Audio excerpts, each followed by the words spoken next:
Dr. الدرديري. The الموجود الدرديري Center for Egyptian American Dialogue. This conversation is very important. And I really agree with the concept of engaging the Muslim Brotherhood rather than condemning it. I don't think condemning will help anyone, will not help them, will not help any of us here in the West, as you call it. Concerning the future of culture in Egypt, the debate was very powerful debate. And I think the book of Lord Crow about modern Egypt is very crucial in this, in creating also that debate, especially his statement about creating an educational system to de-Muslimize Muslims. It created, so it was not really an enmity with the West. You know, Egypt was colonized, was occupied by the British.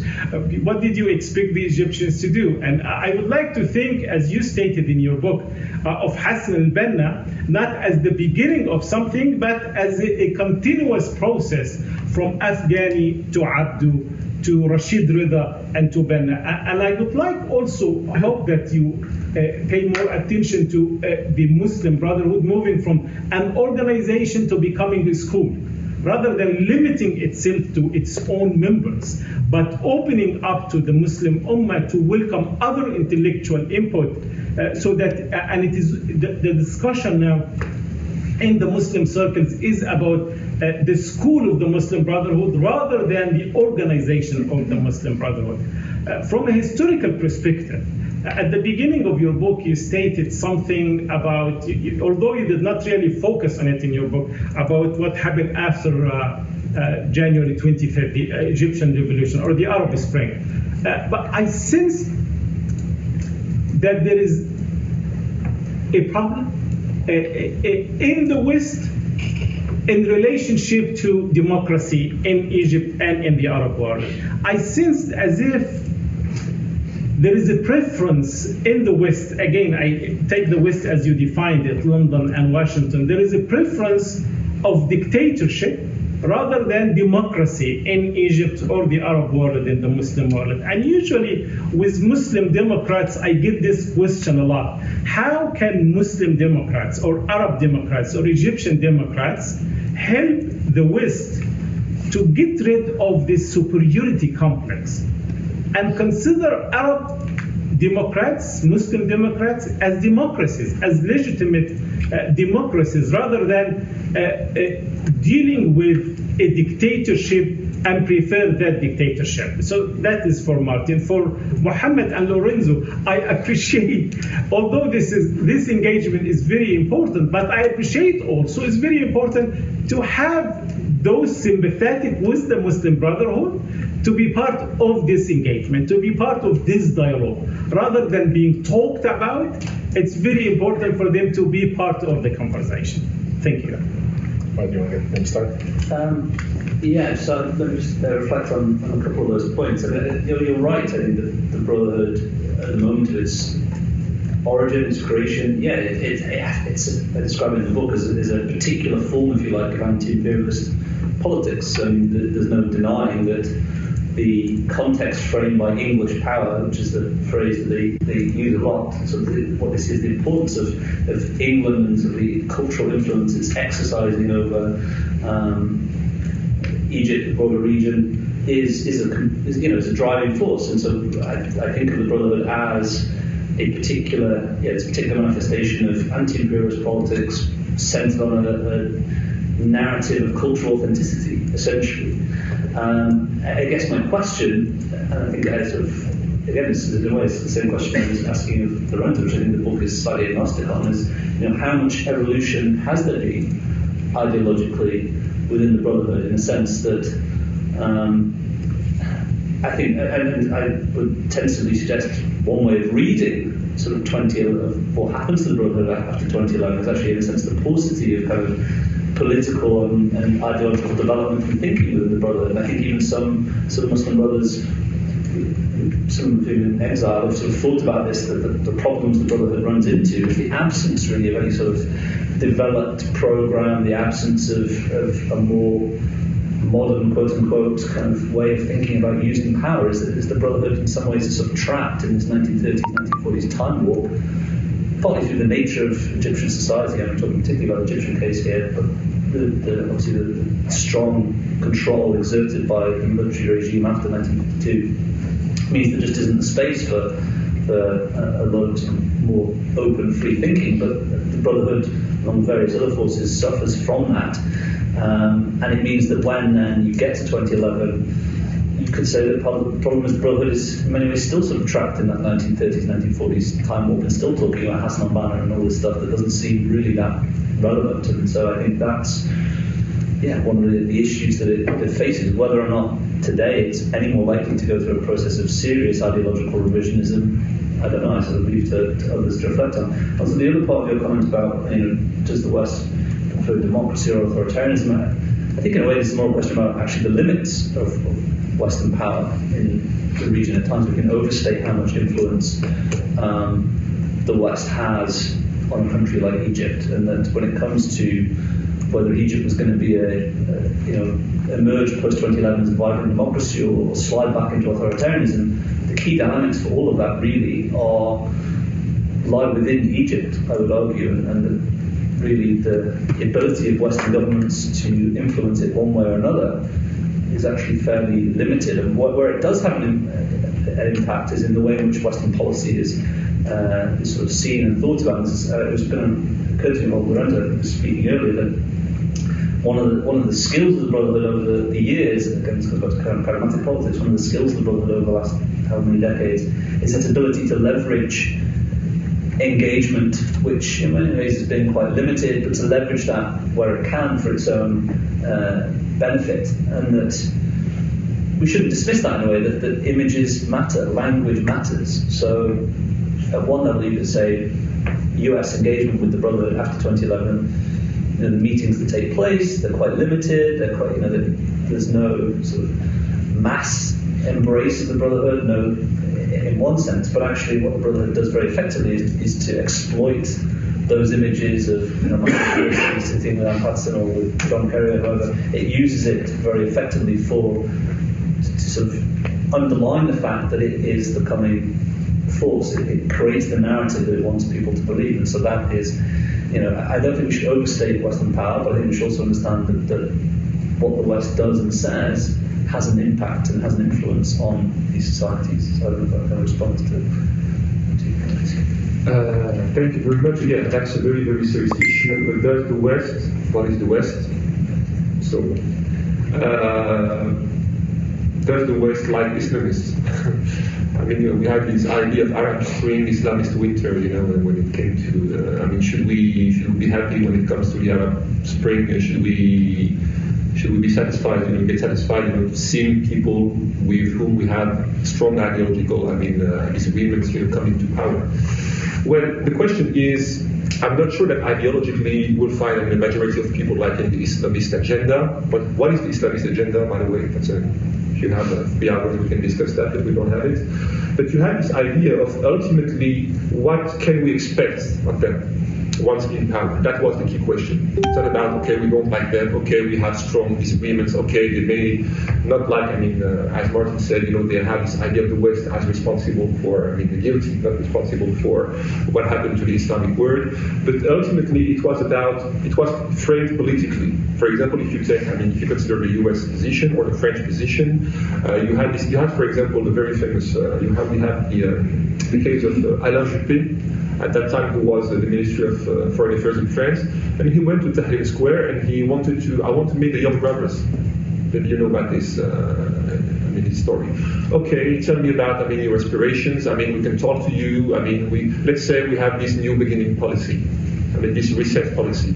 It was more or less the same to some extent at the US level, saying, okay, I can have many quotations if you are interested. Hillary Clinton saying, okay, we are open to discussing with all the players in the Egyptian political landscape, including the Muslim Brothers. So, all the US policy at that time was progressively opening, and of course trying to, establishing constraints. We are discussing with you, we open the door, we are okay discussing with you, as long as you do A, B, you do B, A, B, C, and D. women, democracy, non-violence, and so on and so forth. So it's a sort of, I'm not saying bargaining, but it's a sort of classical political configuration. I mean, you have to find a common field or common ground with somebody about whom you are skeptical. So is it about liking or not liking dictatorships? It's ultimately what can you get? I mean, what can you have in terms of outcome? What can you get of this new political configurations? And as long as Morsi, for example, and the brothers, they get the impression that they could deal with the US interest in the region, well, I mean, politics is politics. So, I mean, we could deal ultimately. And Anne Patterson, for example, she has very famous sentences. I can, for example, this one, I'm still uncomfortable when it comes to women's rights, but they were responsible when it comes to economic and diplomatic issues. So is it about liking them or unliking them? It's about, I mean, are they happy? Can we expect, a good outcome of Morsi's presidency?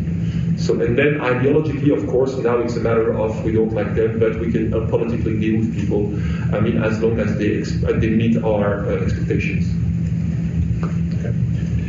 We have less than 5 minutes. I've seen a few hands, so why don't we get all the questions together, and but I'll really urge you to be very, very quick in your 1, 2, and then 3, and then we'll wrap it up there. Please. My name is Timur Al-Derdiri. I work with the Netherlands Embassy. I think this last exchange was it's an interesting and pertinent question. I think we do have experience also in engaging with more Islamist type governments. I think we should also look a little bit broader than the region. And in that sense, I was wondering if the Muslim Brotherhood, to what degree did they have an internal discussion about other examples? For instance, Indonesia, which also experienced a transition much earlier, where Islamist parties also had various strategies in reinventing themselves as legitimate players in democracy. So I'm very curious to know how far that was used for discussions internally, and of course also thinking of Tunisia. And how far has that internal soul searching taken place? Thank you for your presentations. I wanted to ask a comment. Can you introduce yourself? I'm sorry? Can you introduce yourself? My name is Valerie Greenfeld. I'm a consultant in counterterrorism at Jerusalem. And I wanted to ask, and my son is in the IDF at the border right now of Gaza and Israel, defending Israel in the IDF. And I wondered if you could please clarify your comments about Gaza and with regard to Israel, because my understanding is that a lot of Palestinians were actually brought into Gaza because of the Nakaba and because of the March of Return. And I'm trying to figure out from your perspective how you think, how does the Muslim Brotherhood fit in with the scenario between the Palestinians and Hamas on the border there? And then final one. Thank you. My name is Mahmoud Farouk, and I'm Egyptian, and I'm studying here in Syracuse Law School. I have two small questions. The first one about the future of the Muslim Brotherhood. Many people say that it's, the Muslim Brotherhood have faced several similar situations as the one that they face at the moment, especially in Egypt. If you compare this with what happened under Abdel Nasser, I don't know what is your comment about that, especially if we keep in mind that Abdel Nasser, hanged a few of the Muslim Brotherhood in Sisi, killed almost 1,000 in one day in the streets. Also, you have the other Arab countries where they used to have a main, the Muslim Brotherhood used to have a main source of income coming to the organization from the Gulf countries, and those Gulf countries are now taking side from the Muslim. Sorry, I hate to urge you, but okay. The bell was supposed to okay. close. And the last one about the democratic Muslim groups. How do you see the Turkish example, where you have a Muslim Brotherhood or a party that comes from political Islam and now turned to be tolerant of others. So how do you see that? Okay, good. Very briefly, both of you. Sorry. Okay. And the question of internal soul searching, I mean, that's, in a sense, that's again the question I've been asking. And you know, how serious have the Brotherhood been historically, and how serious are now about reform and change and reappraisal? I think that is an open question. There's an interesting thing here as well about, you know, how serious are they. How deep does that reassessment go? So we mentioned a couple of times, people mentioned the Tunisian example and NAFTA and Ghanouchi. Now, that's interesting to me because, you know, Ghanouchi is someone who, in a lot of Western commentary, people have described him as a kind of Islamist Democrat, akin to kind of Christian democracy, who's a Democrat. And yet, as far as I'm aware, I've looked at various things by NAFTA, and I've never seen them talking about that analogy. I've never seen them say, you know, what would it mean for us to follow the path of Christian democracy, to follow the path of Muslimdom? So, again, the question is left open. It's kind of not for me to answer, it's for them to answer. How serious are they about that kind of reform? I'll say something about the future of the Brotherhood. I think it is in an existential crisis, much bigger than the past actually. And it's, if you look at Egypt in the last 4 or 5 years, you look at the Brotherhood in the last 4 or 5 years, it's witnessed probably the most serious internal rupture within the Brotherhood that has been observable to outsiders probably in its history. There's been this split between the historic leadership, most of whom are in exile, and a kind of new guard of leaders on the ground in Egypt who have been dissatisfied both with the Brotherhood's performance in power while they were in power, and on what they see as the limits of the Brotherhood's resistance to Sisi. And so there's been quite a kind of vociferous internal debate. Some people talk about a more formal split, these two leadership sort of poles in existence. Whether or not all that can be put back together, so far, the efforts of people like Yusuf al-Qaradawi on the outside to kind of oversee a reconciliation process doesn't seem to have worked. And I think the challenge it faces is a very profound one. It's actually, it sounds like I'm always answering questions with questions, but it's something that Mohammed said earlier. He mentioned that the Brotherhood was more popular again at a grassroots level. I'd be interested to know kind of why you think that. I mean, again, that's it's not meant to be a leading question. It's just a quick question. I don't know if support within Egypt has returned to the Brotherhood. Such was the disillusionment with Morsi's period in power. I don't know how, in this generation, if you like, they can recover sort of broader sympathy beyond their own membership. So those are just a couple of thoughts.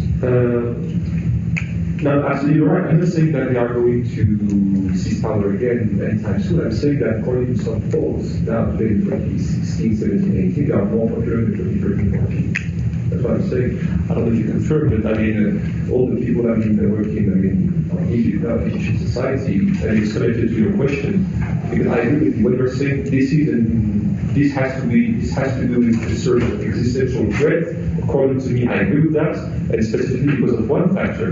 Because historically, we had a sort of vertical struggle. I mean, the brothers versus the regime, Nasser, Sadat, Mubarak, and whatsoever. Now we have two struggles. The vertical struggle between the brothers and, of course, people who don't like it. I mean, you have brothers in jail. The story, I don't have to elaborate on that, but you also have a sort of horizontal, today tension. Many people today within the Egyptian society do not like the brothers or do not trust them anymore. That's why I agree with you, actually. That's one of the key, maybe the issue for the brothers today, and it's connected with your connected to. It has huge impact for your question, because now you have, if you are a brother, of course, there is another question: what is a brother? Are we talking about leadership? Are we the supporters, sympathizer, the young people, the old people? So you have this idea that I have a sort of Islamic feeling. How should I be defending my Islamic feeling? Should I go to the Sinai? For example, Khalid Adani, for example, he has done work, on how some brothers, are joining some jihadist groups. You have some people, they tend to be quite skeptical when it comes to political engagement, and they go for a more spiritual, spiritual understanding of the Islamic reference. For example, we have a set of different, reactions, to this crisis. So this is, for me, an existential crisis. I'm not sure that the brotherhood is going to disappear anytime soon. When you are the brotherhood, you have a strong historical and social legacy, but the brothers in the next decades, at least in the next several years, will going to be extremely different from what we have seen. I mean, according to me, at least I may be wrong. I mean, in the recent years, I don't know if you agree or not, but I mean, the brothers is going to go through huge changes, for me at least. Madam, so you have said that I was answering a question about 2012. So now you don't have the brothers leading me or ruling over issues. But your question is quite interesting because we know I'm not inventing anything when I say that the brothers, the Muslim Brotherhood friendly movements, historically have played a huge role in the, what we call, whether we like the word or not, the Islamization of the Palestinian cause, the Palestinian struggle for independence or freedom. So Hamas does not come from, Hamas has a strong, social and popular, support. And Hamas was born in the Gaza Strip. Do not forget that. I mean, I'm not going to tell the story. So this idea of having today an Islamic understanding, an Islamic framework of the Palestinian cause, it has to do with the Muslim Brotherhood action, the Muslim Brotherhood policy for years or for decades. So today they are still a very important player in the Gaza Strip, not only in the Gaza Strip, but in the Gaza Strip. You have also the jihadists, they are rising. They have been rising over the last at least few years, several years. So today we have a sort of very diverse, ideological and Islamist, landscape when it comes to Palestine. Not only Palestine, but Palestine is quite interesting because Hamas has more or less, to some extent, played the same game, trying to go for institutional politics, running for elections, seizing power. There was, of course, as you know, what happened in 2006 and 2007. So this idea of, and it's connected to your question, what can we learn if we are Muslim brothers? Today, in terms of political experience, has our political or institutionalization process been successful or not? Should we definitely or not? Should we go for another strategy, or should we reinforce our democratization option? Did I answer the question? Well, unfortunately, I gotta be the bad guy. Unfortunately, I'll talk to you after. unfortunately, I have to be the bad guy. We're fast. I'm getting bad signs and threats.